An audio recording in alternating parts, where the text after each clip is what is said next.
The mahogany doors of Miller Industries' main conference room swung open as I walked in, my heels clicking against the marble floor. The board members barely glanced up. They never did. To them, I was just Sophie Miller, the founder's youngest daughter, the one who played at business while her stepbrother James ran the company. "Coffee, black, 2 sugars," James called out without looking up from his papers. "And make sure it's hot this time." I straightened my Armani suit, not that they'd notice, and took my seat at the far end of the table. "Actually, I'm here for the board meeting." My stepmother Catherine's perfectly plucked eyebrows rose. "Sophie, dear, this is an executive board meeting. Perhaps you misunderstood the memo." "No misunderstanding," I replied, opening my laptop. "As majority shareholder, I have every right to be here." That got their attention. James looked up from his financial reports, his confident smirk faltering slightly. "Majority shareholder? That's impossible. Father controls 51% of the shares." "Controlled," I corrected quietly. Past tense. My father, William Miller, finally deigned to acknowledge my presence. "Sophie, what game are you playing?" I projected a document onto the conference room screen. A share transfer agreement dated 6 months ago. "No game, father. Just good business." While James was busy running the company into the ground, I was buying shares through my investment firm. As of last week, I own 63% of Miller Industries. The room erupted in disbelief. "This must be a joke. She can't possibly." "William, did you know about this?" My phone buzzed. Messages from various family members who just received the official notification. "Cousin Thomas, tell me this is a mistake." "Aunt Rebecca, how did you get the money to buy shares?" "Uncle Philip, does your father know about this?" To answer everyone's questions at once, I said, raising my voice slightly, "This is not a mistake. I used the money from my other businesses, you know, the ones you all dismissed as hobby companies. And yes, father knows now." James stood up, his face reddening. "This is ridiculous. You can't just walk in here and..." "Surely I can. Section 8.3 of the company bylaws. Majority shareholders can call emergency board meetings and make immediate leadership changes." I smiled. "Would you like me to continue quoting the bylaws you never bothered to read?" Catherine's hand trembled as she reached for her water glass. "Sophie, if this is about us asking you to handle the catering for board meetings, this is about the $300 million in losses James has hidden through creative accounting," I interrupted, projecting more documents. "About the shell companies he created to hide failed investments. About the fact that our stock has dropped 40% while he played CEO." The color drained from James's face. "How did you access the real numbers?" I finished for him. "Amazing what you can find when people think you're just the coffee girl. They leave their computers unlocked, speak freely around you, forget you have a business degree from Harvard." My father's voice turned stern, the voice that had dismissed my business ideas for years. "Sophie, you're making serious accusations against your brother." "Stepbrother," I corrected. "And they're not accusations. They're documented facts. Facts that the SEC will be very interested in, along with the shareholders you've been misleading." I pressed a button on my phone. "Security, please come to the main conference room. And bring the auditors." James lunged for his laptop, but I was faster. "Remote access has already been disabled," I informed him, "along with all executive credentials. Amazing what you can do when you actually understand technology instead of relying on yes men." "You can't do this," he sputtered. "I'm the CEO." I corrected, pulling up another document. "The board's about to vote on new leadership. Though given the SEC investigation that's about to begin, your title might be defendant soon." My father stood, trying to regain control of his crumbling empire. "Now see here, young lady." "No, you see here," I cut him off. "For 10 years I watched you let James run this company into the ground. I sat in this room, bringing coffee while he made terrible decision after terrible decision. Did any of you ever wonder why I took those menial jobs? Why I volunteered to handle catering, take notes, fetch coffee?" The room fell silent as the implications sank in. "Every meeting," I continued, "every casual conversation in the break room, every document left lying around, I saw it all. The questionable contracts, the manipulated numbers, the shell companies. I built a case while serving James his precious triple-shot espresso. Catherine's designer bracelet clinked against the table as she reached for her phone. I'm calling our lawyers. Already here, I smiled as the conference room doors opened, along with the SEC investigators and forensic accountants. Though not the lawyers you're thinking of, they're a bit busy right now, being questioned about their role in James's creative accounting.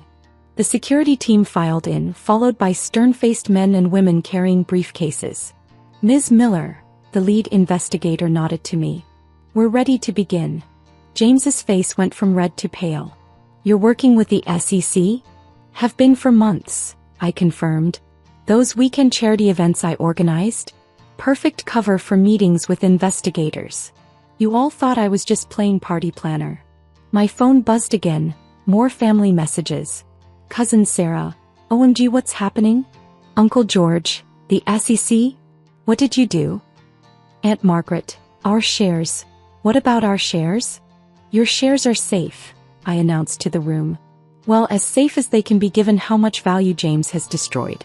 But don't worry, I have a recovery plan. One that doesn't involve hiding losses in offshore accounts. The forensic accountants began setting up their equipment while security collected laptops and phones. This is a mistake. My father tried one last time. Sophie, we're family. Family. I laughed. Like when you made me serve coffee to my younger cousins during board meetings. Or when James said I should stick to women's work instead of finance. My phone lit up with a news alert. Breaking. Miller Industries under SEC investigation, emergency leadership change expected.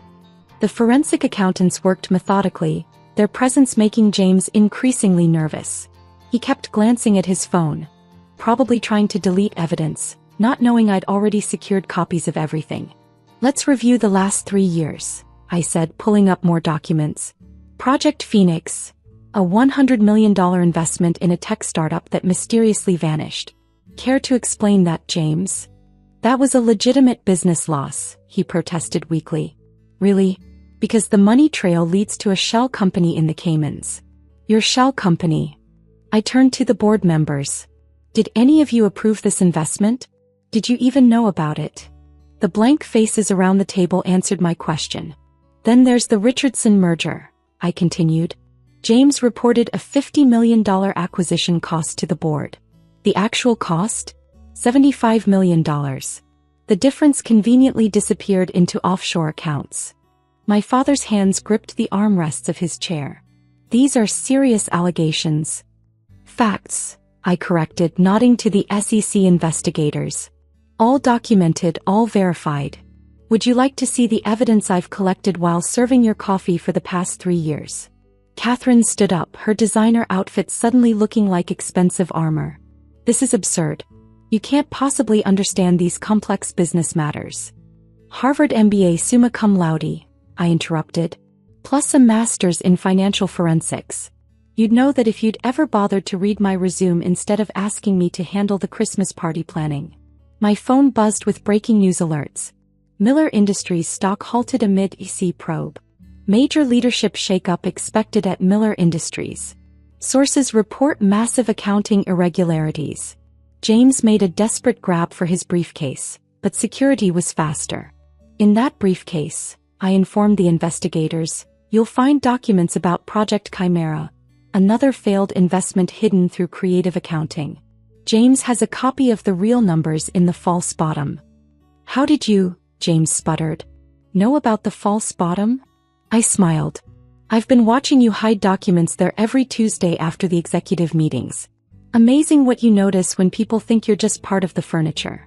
The lead investigator opened the briefcase, finding exactly what I'd described. James slumped in his chair, defeated. Now, I continued, let's discuss the company's future. First order of business. Accepting James's resignation effective immediately. You can't force me to resign, he said, but his voice lacked conviction. Surely I can. Section 10.4 of the company bylaws. Majority shareholders can remove executives for cause. Would you prefer I list all the causes, or should we move straight to the criminal charges? The room fell silent as security began escorting non-essential personnel out. The board members sat frozen, watching their comfortable world collapse. For those wondering about their positions, I announced, The board will be restructured. Those who knowingly participated in James's schemes will be joining him in early retirement. Those who were merely negligent, I paused, looking at each face, will have a chance to prove their value to the new management. My father finally found his voice. The investors, the major shareholders, have already been briefed, I finished for him. While you were all laughing at my little investment club, I was building relationships with institutional investors. They're fully behind the leadership change. I projected another document, a letter of support signed by our largest institutional shareholders. The same ones who'd been growing increasingly concerned about James's management but had been stonewalled by the family's control. Till now. Ms. Miller, my assistant called from the doorway. The press is gathering in the lobby. They're requesting a statement about the SEC investigation. James jerked up. The press? You invited the press. No, James. Your creative accounting invited the press. I just made sure they got an accurate tip about where to find the story. I turned to my assistant. Tell them we'll have a full statement in an hour. And make sure they have copies of the preliminary audit findings. Catherine's perfectly manicured hands trembled as she reached for her designer bag. This will destroy the family name. The family name? I laughed. The same name you used to justify excluding me from real business discussions? The name James hid behind while embezzling millions? That name needs some destruction. My phone lit up with more family messages. Cousin David, our family shares, are they worthless now? Uncle Henry, what have you done to our legacy? Aunt Patricia, how could you betray family like this? Interesting, I said, reading the messages aloud. None of you were concerned about betraying family when you relegated me to serving coffee. Or when James used company funds to buy his third vacation home while cutting employee benefits. The forensic accountants were efficiently boxing up documents and hard drives. One of them approached with a preliminary report. Ms. Miller, we've already found evidence of at least $400 million in misappropriated funds. James went pale.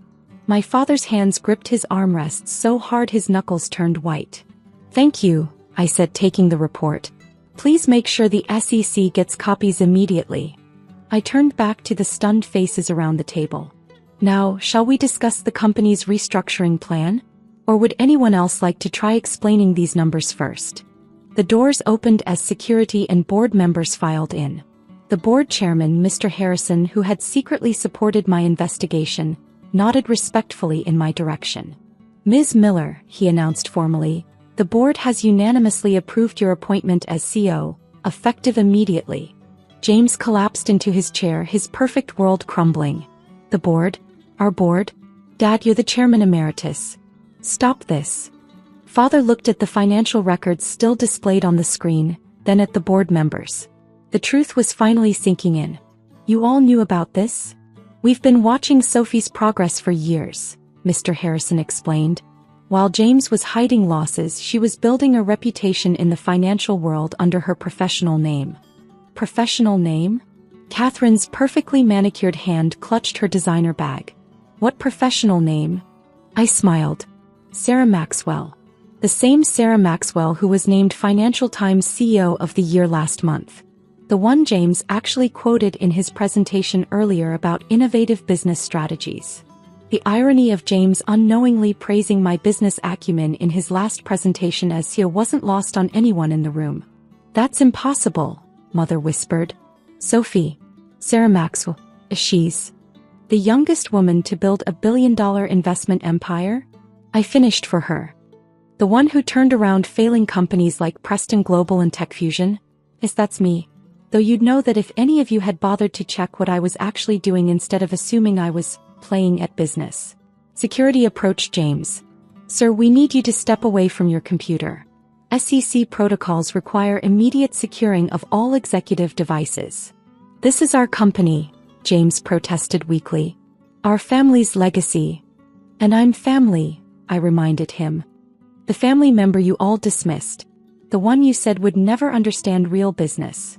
The next hour was a blur of activity. SEC investigators started their audit. Security escorted James and his executive team out, and the board convened to approve immediate changes. Through it all, my family sat in stunned silence, watching their carefully constructed hierarchy collapse. My phone buzzed with urgent messages from reporters. Wall Street Journal. Exclusive interview with the new CEO? Bloomberg. Comment on the SEC investigation? CNBC. Live interview request for market opening? Before we conclude, I addressed the room. Let's be clear about what happens next. The company stays in the family, just under different management. Proper management. And us? Mother asked quietly. What happens to us? You'll retain your shares, minus voting rights until the SEC investigation concludes. Your dividends will continue, though they might be smaller once we start reporting real numbers instead of James's creative accounting. James, being escorted out, turned back one last time. The coffee runs, he said bitterly. We made you do coffee runs. Yes, I agreed, sitting in his former chair. And while you were all congratulating yourselves in the boardroom, I built an empire that could buy your company 3 times over. Funny how life works out, isn't it? The security team finished escorting my family out. Through the window, I watched their luxury cars pulling away from the building that would soon have a new name on it. My phone rang, the Forbes editor I'd been working with. Ready for your cover story? She asked. We're thinking. From coffee runs to corner office. How Sophie Miller built an empire while serving espresso. I looked around the boardroom where I'd been dismissed for so many years, now mine along with everything else. Perfect, I replied. But let's do the photo shoot in the break room, next to the coffee machine where they always said I belonged. A message flashed on my screen. Miller Industries stock to resume trading under new leadership. Analysts predict 50% jump on opening. I smiled, remembering all the board meetings I'd spent serving coffee while memorizing spreadsheets and recording conversations. Turns out the best seat in the house was behind the coffee cart. They just didn't know it. One more thing, I told my assistant. Send a memo to all employees. First order of business under new management. The break room staff gets a raise. After all, I smiled, some of the best business lessons happen while serving coffee. The sun was setting over the city skyline as I stood in my new office, James's old corner suite. On my desk sat a single coffee cup, a reminder of where I started and how far I'd come. Tomorrow the business world would wake up to a new Miller Industries. One run by the coffee girl they should have taken seriously.